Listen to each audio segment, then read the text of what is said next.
If you're looking to create a GetResponse account, you're in the right place.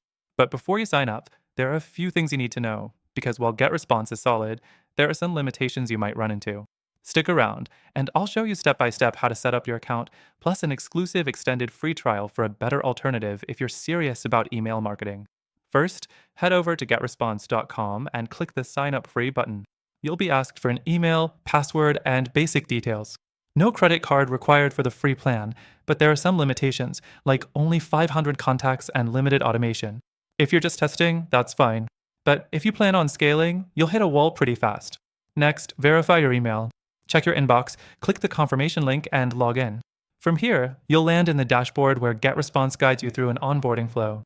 If you want to send your first email, you'll need to add a sender email under Email Marketing and GT.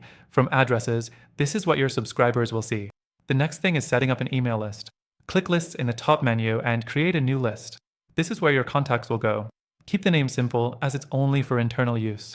Now, if you want automation, GetResponse has pre-built workflows, but automation is not available in the free plan, so keep that in mind. The fourth step is creating an email campaign. Go to Email Marketing and GT, create newsletter, and choose either a drag and drop editor or a plain text email.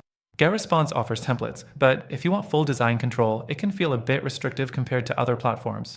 Also, their email deliverability is decent, but some users report higher spam rates compared to alternatives. Final step, integrations.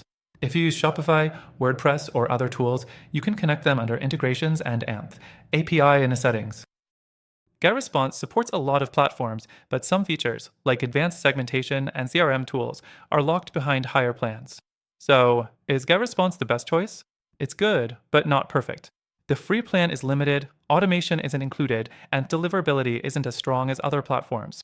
If you're serious about email marketing and want better automation, deliverability, and more customization without hitting paywalls, I've linked a better alternative below with an exclusive and AMP, extended free trial, plus a few other options depending on your needs. Check them out, get the best deal, and start growing your business the right way.